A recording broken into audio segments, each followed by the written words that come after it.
Hello students, welcome to my channel learn English with Aditya. और आज हम लेकर आए हैं अपनी first footprints without feet book का जो टाइटल चैप्टर है, जिसका नाम है फुटप्रिंट्स विदाउट फीट।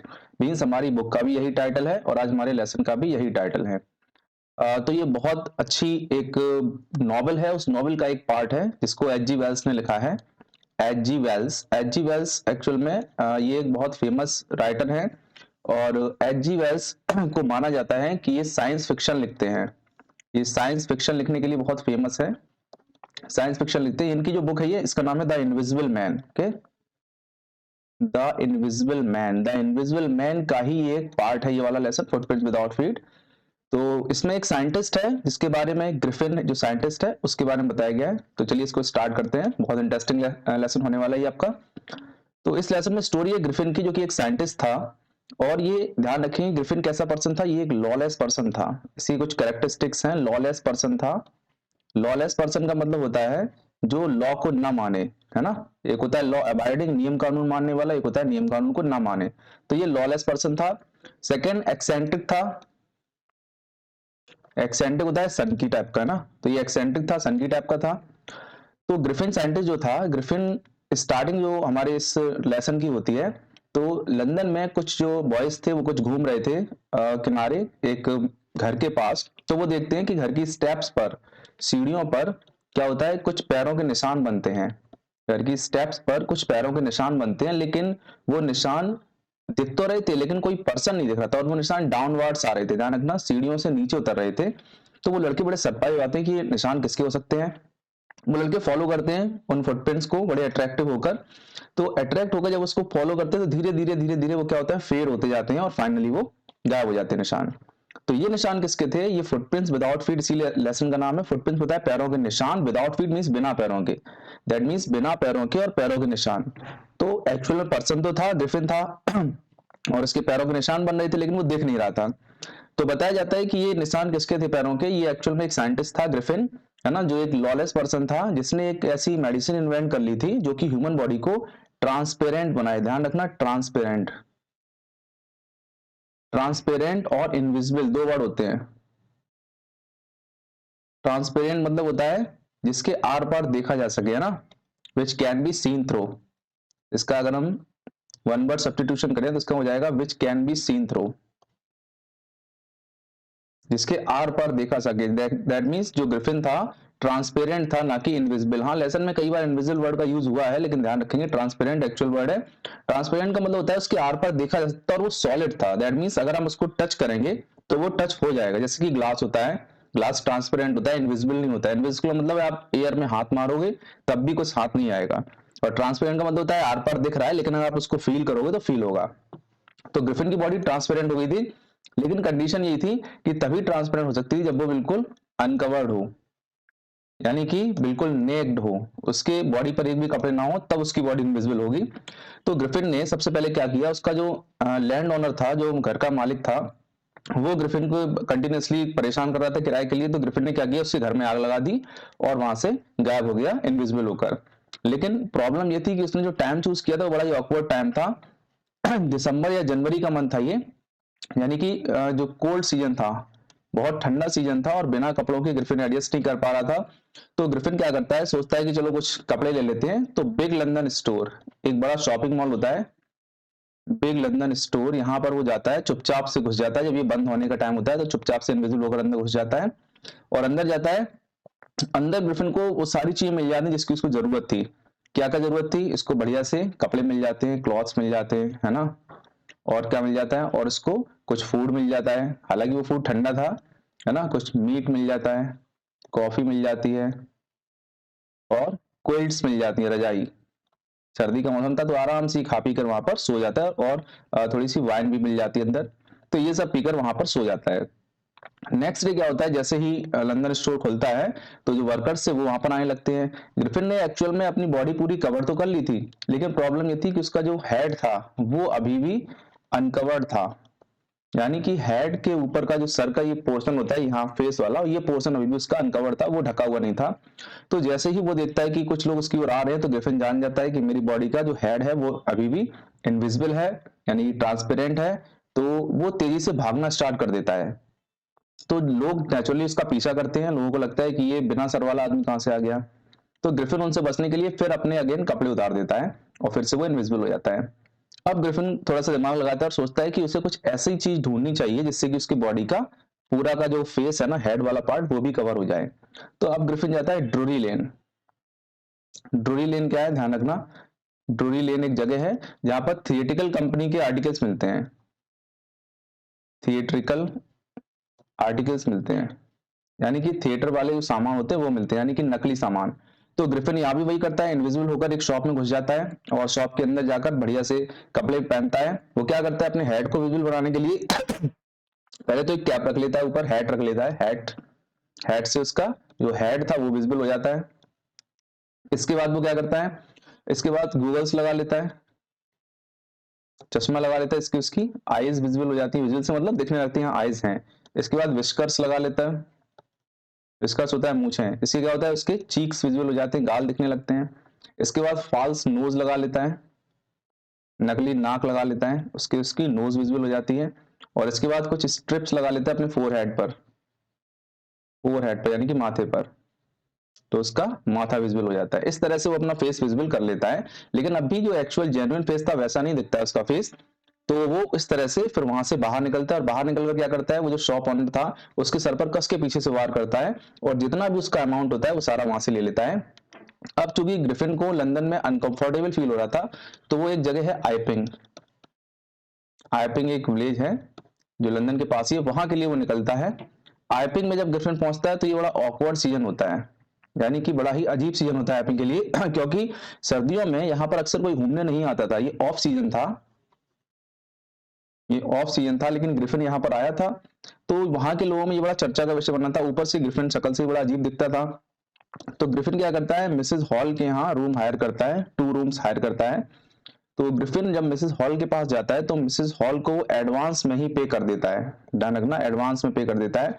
और मिसेस हॉल जो लेडी थी, ये बड़ी टॉकेटिव लेडी थी, बड़ी फ्रेंडली टाइप की लेडी थी। तो ये ग्रिफिन से फ्रेंडली होना चाहती थी, लेकिन ग्रिफिन साफ मना कर देता है और बोलता है कि उसका यहाँ पर आने का रीजन अकेलापन है, यानी अकेले के लिए यहाँ पर आया है और वो किसी से भी ज्यादा फ्रेंडशिप, ज्यादा बातचीत नहीं करता है। ग्रिफिन यहाँ पर ये भी बोल देता है मिसेस हॉल को कि उसके चेहरे का एक बार एक्सीडेंट हो गया था, तो उसका चेहरा उसकी वजह से थोड़ा सा बिगड़ गया है। तो मिसेस हॉल भी इग्नोर कर देती है, माइंड नहीं करती, क्योंकि उसने ऑलरेडी उनको पे कर दिया था। अब ग्रिफिन कुछ दिन तक आराम से रहता है। धीरे धीरे क्या होता है, कुछ एक महीना बीत जाता है तो मिसेस हॉल जब रेंट के लिए बोलती हैं, किराए के लिए बोलती हैं, तो ग्रिफिन के पास जो पैसा था जो उसने चुराया था ड्रूरी लेन से, वो पैसा अब खत्म हो जाता है। तो ग्रिफिन उनको बोल देता है मिसेस हॉल को कि जल्दी उसके पास एक चेक आने वाला है, एक चेक आएगा और उस चेक की, ग्रिफिन के पास एक चेक आएगा और उस चेक से फिर वो सारा पेमेंट उसका कर देगा, जो भी रेंट है उस रेंट के लिए। लेकिन काफी दिन हो जाते हैं, ग्रिफिन के पास चेक नहीं आता। अब ग्रिफिन को ये लगता है कि मुझे अमाउंट तो देना पड़ेगा, रेंट तो पे करना पड़ेगा। तो अब ग्रिफिन क्या करता है, उसी गांव में, वहीं आयपिंग में एक वो रहते थे जिसको हम बोलते हैं clergy man. Clergy man, clergy man बोलते हैं चर्च के पादरी को, है ना, जो चर्च में प्रेयर वगैरह करता है। तो क्लर्जी मैन के यहाँ ग्रिफिन चोरी करने जाता है चुपचाप से, फिर से इनविजिबल होकर। क्लर्जी मैन का जो स्टडी रूम था, उस स्टडी रूम में एक ड्रॉर थी, एक टेबल थी, उसकी ड्रॉर से कुछ सिक्के चुराता है। क्लर्जी मैन को जब ग्रिफिन ऐसा कर रहा होता है तो क्लर्जी मैन को पता चलता है कि उसके उसमें जो ड्रॉर है या फिर जो रूम है वहां पर कुछ शोर हो रहा है। तो वो एक बड़ा सा पोकर यानी कि छड़ी लेकर, डंडा लेकर, बड़ा सा डंडा लेकर और नीचे आता है और सोचता है कि शायद कोई थीफ है जो उसके पैसे चुराने की कोशिश कर रहा है। और सडनली दरवाजा ओपन कर देता है और बोलता है कि जो भी हो सरेंडर कर दो। लेकिन वो सरप्राइज होता है देखकर कि अंदर एक्चुअली कोई था ही नहीं। सारे पर्दे वगैरह देख लिए जाते हैं, टेबल के नीचे देख लिया जाता है, मेज के नीचे देख लिया जाता है, लेकिन कहीं भी नहीं होता है। एक्चुअल में ग्रिफिन था वहीं पर, वो चुपचाप से वहां से निकल जाता है। नेक्स्ट डे क्या करता है, जो ग्रिफिन था वो सारा पेमेंट मिसेस हॉल को दे देता है। तो मिसेस हॉल बड़ा सरप्राइज होती है, कहती है अभी तो ये मना कर रहा था पैसा नहीं है और अब इसके पास पैसा भी है। एक रोज क्या होता है कि मिसेस हॉल ग्रिफिन के रूम का दरवाजा ओपन देख लेती है, उसके रूम का जो दरवाजा है ओपन देख लेती हैं। अब उनको थोड़ा सा डाउट होता है, वो सोचती हैं कि ये बड़ा अजीब आदमी है, कब आता है कब चलाता है पता ही नहीं चलता है। तो दोनों लोग, मिस्टर और मिसेस हॉल, उसके रूम में एंटर कर जाते हैं और सोचते हैं कि कुछ इन्वेस्टिगेशन करें, कुछ मतलब कुछ तलाशी लें कि क्या है। लेकिन वहां पर देखकर वो बड़ा सरप्राइज हो जाते हैं। क्या देखते हैं कि ग्रिफिन ने जो कपड़े वो हमेशा पहने रहता था, वो कपड़े उसके मतलब वहां पर पड़े हुए थे, है ना। और वो घर का जो दरवाजा था वो हमेशा बंद रहता था, तो आज वो खुला हुआ था। इसके बाद वो बेड क्लॉथ्स लिखा हुआ है ना, the bed clothes were cold showing that the scientist must have been up for some time. उसके जो बिस्तर थे वो भी ठंडे हुए थे, तो इससे ये पता चल रहा था कि जो साइंटिस्ट है वो काफी देर पहले ही उठ चुका है। अचानक से मिसेज हॉल अपने कान के पास किसी के सांस लेने की आवाज सुनती हैं। तो जैसे ही मिसेज हॉल ये सुनती हैं तो बेड पर जो हेड पड़ा हुआ था वो हेड अचानक से लीप होता है उछल कर और मिसेज हॉल के चेहरे पर लगता है। इसके बाद जो चेयर होती है वो हवा में उछलती है और मिसेज हॉल को धक्का देकर बाहर निकाल देती है, मिस्टर और मिसेज हॉल को, और दरवाजा खटाक से बंद हो जाता है। इसके बाद क्या होता है, मिसेज हॉल एकदम सरप्राइज हो जाती है। मिसेज हॉल को ये लगता है कि कमरे में कोई भूत भूत है, क्योंकि ये साइंटिस्ट का कमरा था, तो उनको ये लग रहा था कि साइंटिस्ट ही इसका रीजन है, साइंटिस्ट की वजह से ही भूत वगैरह आया है। कुछ देर बाद उसी रूम से साइंटिस्ट बाहर आ जाता है।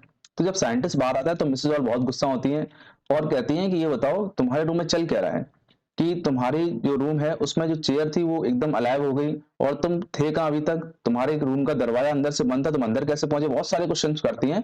तो जो साइंटिस्ट था, जैसा कि हम जानते हैं, वो एक्सेंट्रिक आदमी था, यानी कि सनकी आदमी था, वो एकदम भड़क जाता है और कहता है तुम देखना चाहते हो मैं कौन हूँ। तो वो धीरे धीरे अपने कपड़े उतारने लगता है और एकदम मिसेज हॉल डरने लगती हैं। तभी वहां पर कोई पर्सन मिस्टर जेफर्स को बुला देता है।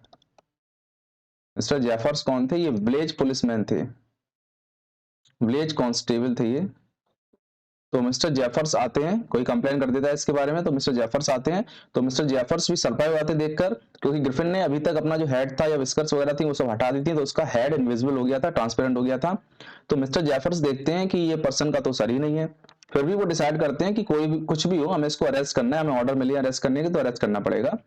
तो इसके बाद धीरे धीरे जब मिस्टर जेफर्स ग्रिफिन से फाइट करते हैं, ग्रिफिन और मिस्टर जेफर में काफी लड़ाई होती है, तो मिस्टर जेफर्स को कई बार ग्रिफिन मार देता है इधर उधर से, और धीरे धीरे ग्रिफिन इसी बीच क्या करता है, अपने एक एक करके कपड़े उतारने लगता है। फाइनली वो अपने शर्ट भी उतार देता है, सबको उतार देता है और बिल्कुल इनविजिबल हो जाता है, ट्रांसपेरेंट हो जाता है। और फिर अच्छे से मिस्टर जेफर्स की पिटाई लगाता है, मिस्टर जेफर्स बेहोश हो जाते हैं। लोग वहां पर जो खड़े थे वो बस चिल्ला रहे थे कि पकड़ो पकड़ो, लेकिन ये बात कहना सरल था, करना बहुत मुश्किल था, क्योंकि ग्रिफिन को वास्तव में कोई नहीं पकड़ सकता था। Okay, so this was the summary. देखिए लास्ट में दिया हुआ है, there was nervous excited cries of hold him, यानी कि सब लोग चिल्ला रहे थे उसको पकड़ो, but this was easier said than done, कहना सरल था करने से। Griffin had shaken himself free, Griffin ने अपने आप को फ्री कर लिया था। And no one knew where to lay hands on him, किसी को पता नहीं था कि कहां पर हाथ मारा जाए उसको पकड़ने के लिए। ठीक, चलिए देख लेते हैं अब की पॉइंट्स इस चैप्टर के। की पॉइंट्स बोल रहे हैं, two boys were surprised at the muddy footprints of a pair of bare feet, bare मतलब होता है अनकवर्ड या फिर नेक्ड कह सकते हैं। दो बॉयज सरप्राइज थे बेयर फीट्स देखकर, अनकवर्ड फीट देखकर। द बॉयज फॉलोड दो फुटमार्क्स टिल दे बिकम फेंटर, फेंटर होता है लाइटर, हल्के, है ना, जब तक कि वो हल्के नहीं हो गए, फाइनली कंप्लीटली डिसअपियर, और जब तक पूरी तरह से गायब नहीं हो गए तब तक उन लड़कों ने उसको चेस किया। Griffin was a brilliant scientist who discovered that human body could become invisible and transparent, Griffin एक साइंटिस्ट था जिसने ये डिस्कवर कर लिया था कि ह्यूमन बॉडी ट्रांसपेरेंट हो सकती है। Griffin had become a lawless person होता है जो लॉ को ना माने, है ना। His landlord disliked him and wanted to eject him, eject होता है turn out, turn out, turn out होता है निकालना, है ना। उसका जो लैंडलॉर्ड था वो उसको बिल्कुल भी पसंद नहीं करता था, उसको निकालना चाहता था। In revenge he set his house on fire, बदले में ग्रिफिन उसके घर में आग लगा देता है। Griffin became a homeless wanderer without clothes and money, वांडर्स होता है घुमक्कड़, है ना, घूमने वाला। ग्रिफिन इसके बाद होमलेस वांडर बन जाता है जिसके पास ना तो क्लॉथ से ना ही मनी था। The air was bitterly cold in mid winter, ये मिड विंटर का टाइम था और जो एयर थी वो बहुत कोल्ड थी। Griffin could not do without cloth, यानी ग्रिफिन बिना कपड़ों के नहीं रह सकता था। So he entered a big London store to warm and feed himself, ध्यान रखना big London store, Griffin big London store में जाता है खाना खाने के लिए और कुछ गर्मी लेने के लिए। The invisible man pleased himself with wine sweets and fitted himself with warm clothes, वो वाइन पीता है, स्वीट्स खाता है और गर्म कपड़े लेता है। Slept on A pile of quilt, pile होता है हीप, ये बोलते हैं ढेर को, और रजाइयों के एक ढेर पर सो जाता है। Griffin could be invisible only when he was naked, ध्यान रखना नेक्ड अगेन होता है अनकवर्ड या बेयर। ग्रिफिन तभी इनविजिबल हो सकता था जब वो नेक्ड हो। Next morning the employees came and saw him because he was dressed up, अगले सुबह एम्प्लॉइज आते हैं और वो देखते हैं कि ग्रिफिन कपड़े पहने हुए हैं। Griffin ran away become invisible, Griffin भागता है इनविजिबल होने के लिए और इनविजिबल हो भी जाता है। By throwing of his clothes one by one, एक एक करके अपने कपड़े उतारते हुए। ही केम टू ड्रूरी लेन, जगह याद रखेंगे, ड्रूरी लेन मैंने बताया था क्या है, थिएटर वर्ल्ड की जगह, यहाँ पर थिएटर का सामान मिलता है। वो ड्रूरी लेन आता है, where he bandage himself. Bandage का मतलब वैसे तो पट्टी बांधना होता है, यहाँ पर बैंडेज का मतलब है कवर। ओके, क्या करता है, bandage himself round the head, dark glasses, false nose, big bushy side whiskers and a large hat in shop, ये सारी चीजें लेकर वो अपने आप को विजिबल कर लेता है। Griffin left crowded London and came to the village of Iping, Iping है ये। ग्रिफिन आइपिंग जाता है। Mrs Hall was pleased to have a guest in winter, Mrs Hall winter में गेस्ट को पाकर बड़ा खुश होती है, क्योंकि विंटर में वहां कोई जाता नहीं था। Try to be friendly with her guest, अपने गेस्ट के साथ फ्रेंडली होने की कोशिश करती हैं। The stranger snubbed Mrs Hall, snubbed का मतलब होता है इग्नोर करना। ओके, इग्नोर करना, जो स्ट्रेंजर होता है मिसेस हॉल को इग्नोर करता है, and told her not to disturb her anymore, और कहता है कि उसको डिस्टर्ब ना किया जाए, डिस्टर्ब हिम एनीमोर। ओके, यहाँ पर हिम होगा बेटा। Griffin had no cash and he burgled a clergyman's house to get it, burgle का मतलब है थेफ्ट। ग्रिफिन के पास कोई कैश नहीं था, तो वो क्या करता है, क्लर्जीमैन के पास, क्लर्जीमैन के घर से चोरी कर लेता है। The surprised clergyman and his wife found their desk open and money missing, surprised clergyman उसकी वाइफ देखते हैं कि डेस्क खुली हुई है और पैसा गायब है। They searched for the thief but were surprised not to find him anywhere, वो thief की खोज करते लेकिन उन्हें कहीं नहीं मिलता है। One day the landlord and his wife Mrs. Hall found their guest room widely open, which was usually kept shut and locked. एक दिन मिसेस हॉल और मिस्टर हॉल देखते हैं कि उनका जो गेस्ट है यानी नरेटर है, जो ग्रिफिन है, उसका रूम खुला हुआ है जो हमेशा लॉक रहता था। They came to stranger's room, उसके रूम में आते हैं, found his head hitting into Mrs Hall's face, और उसका जो हेड होता है मिसेस हॉल के चेहरे पर लगता है। The chair started moving and pushed Mr. and Mrs. Hall out of the room. जो चेयर है वो मूव करना स्टार्ट कर देती है, एंड पुश्ड और धक्का मार देती है मिस्टर और मिसेस हॉल को कमरे से बाहर। Mrs Hall felt the house was haunted by spirit, Mrs Hall को ये लगता है कि जो हाउस है वो हंटेड है, हंटेड मतलब होता है कवर्ड, है ना, हंटेड मतलब होता है कवर्ड विद घोस्ट, भूतिया है। जो हाउस है वो घरों से मतलब भूत से घिरा हुआ है। इवन द विलेजर्स थॉट्स, यहाँ तक कि विलेजर्स भी यही सोचते हैं। One day Mrs Hall asked her guest what he had been doing to her chair and how he entered a locked room, एक दिन मिसेस हॉल उससे पूछ लेती हैं कि वो चेयर के साथ क्या कर रहा था, कमरे के अंदर कैसे गया। The scientist become furious, furious होता है एंग्री, जो साइंटिस्ट था वो गुस्सा हो जाता है, एंड शाउटेड और चिल्लाता है, आई विल शो यू, कहता है मैं तुम्हें दिखाऊंगा। Suddenly he through a bandages, अचानक से अपनी बैंडेजेस, विस्कर्स, स्पेक्टिकल्स और नाक को भी हटा देता है। Mrs hall and people in the bar were horrified staring at a headless man, Mrs hall और लोग जो खड़े हुए थे वहां पर वो सरप्राइज हो जाते हैं, डर जाते हैं। हॉरिफाइड होता है टेरराइज, टेरराइज होता है डर जाना। वो क्या हो जाते हैं, डर जाते हैं, किसको देखकर, हेडलेस मैन को देखकर। द कांस्टेबल जेफर्स, नाम ध्यान रखना, constable Jaffers was informed and he came to arrest the stranger, constable Jaffer को इन्फॉर्म किया जाता है और वो ग्रिफिन को अरेस्ट करने आ जाता है। The policeman tried to get hold of a man who started throwing his garments one by one and become invisible, जो पुलिसमैन था जब वो पकड़ने की कोशिश करता है तो जो ग्रिफिन था वो एक एक करके अपने सारे कपड़े उतार देता है और फाइनली वो इनविजिबल हो जाता है। Jeffers and the people who came to help him were hit by blows from nowhere. Jeffers और उसके लोग जो कि उसकी हेल्प करने आए थे, हिट बाय ब्लोज, ब्लोज बोलते हैं घूसे को, मुक्के को, उनको इधर उधर से पता नहीं कहां से, नोवेयर मींस अननोन, अननोन वे से उनको घूसे पड़ रहे थे। Jeffers was knocked unconscious, unconscious होता है फेंट, यानी जेफर को फाइनली घूसा मारकर बेहोश कर दिया गया। When he tried to hold on to the unseen scientist, जैसे ही उसने उस अनसीन साइंटिस्ट को पकड़ने की कोशिश की। okay? अब देखते हैं कुछ इंपॉर्टेंट क्वेश्चंस।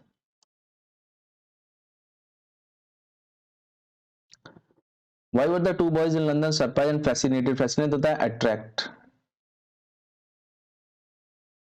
जो दो बॉयज थे लंदन में वो सरप्राइज और अट्रैक्ट क्यों थे, क्यों अट्रैक्ट थे, इसीलिए अट्रैक्ट थे क्योंकि उन्होंने फुटप्रिंट्स देखे थे विदाउट फीट के। What did Griffin do inside the store, क्या किया उसने स्टोर, मतलब यहाँ पर बिग लंदन स्टोर से है, ठीक है, बिग लंदन स्टोर, क्या किया उसने वहां पर, बिग लंदन स्टोर में अंदर घुसा, कपड़े पहने, खाया पिया ना और सो गया। Curious episode took place in the clergyman's house, क्या क्यूरियस एपिसोड था, वही था उसके जो पैसे चुर गए थे और वहां पर कोई थीप था नहीं। The landlord's wife was convinced that Griffin was an eccentric scientist. What made her think Griffin in these terms? Landlord की जो वाइफ थी उसको लगता है ग्रिफिन एक एक्सेंट्रिक साइंटिस्ट है, सन की है। कैसे कैसे लगता था उसको ऐसा? ऐसे लगता था कि ग्रिफिन किसी से बात भी नहीं करता था, ठीक है, कभी भी आता था कभी भी जाता था, उसके रूम का दरवाजा हमेशा बंद रहता था। तो ये कुछ चीजें थी जो प्रूव करती हैं कि ग्रिफिन एक एक्सेंट्रिक साइंटिस्ट था। How can you assess Griffin a scientist? आप ग्रिफिन को एक साइंटिस्ट रूप में कैसे एसेस करेंगे? एसेस का मतलब होता है जिसको हम बोलते हैं वैल्यू, है ना? कैसे आप उसको वैल्यू करेंगे, कैसे आप बताओगे कि ग्रिफिन एक साइंटिस्ट था? तो साइंटिस्ट तो अच्छा था, लेकिन क्या था कि उसने उसका मिसयूज किया था, साइंस का ग्रिफिन ने मिसयूज किया था। वो चाहता था उससे और भी कुछ अच्छा हो सकता था, साइंस का मिसयूज किया था। तो हम ये नहीं कहेंगे कि ग्रिफिन बुरा साइंटिस्ट था, साइंटिस्ट तो वो अच्छा था, पर्सन बुरा था बस। ब्रिलियंट साइंटिस्ट दो ही बार, Griffin was a lawless person. ठीक है, यही सारे क्वेश्चन दिए हुए हैं, तो इनको देख लीजिएगा एक बार, काफी इंपॉर्टेंट क्वेश्चन हैं। और ये चैप्टर इंपॉर्टेंट है, ध्यान रखेंगे। हमारी इवन एक बुक का टाइटल भी इसी के नाम पर, फुटप्रिंट विदाउट फीट, और ग्रिफिन इसका लीडिंग कैरेक्टर है, मेन कैरेक्टर है। तो मैंने आपको इसकी समरी एक्सप्लेन कर दी, इसके कुछ की पॉइंट्स बता दिए, और as well as important questions. तो अगेन आप इसका पीडीएफ मिल जाएगा आपको टेलीग्राम ग्रुप पर। तो तब तक के लिए मिलते हैं फिर नेक्स्ट वीडियो में। तब तक के लिए that's it for today. Have a good day.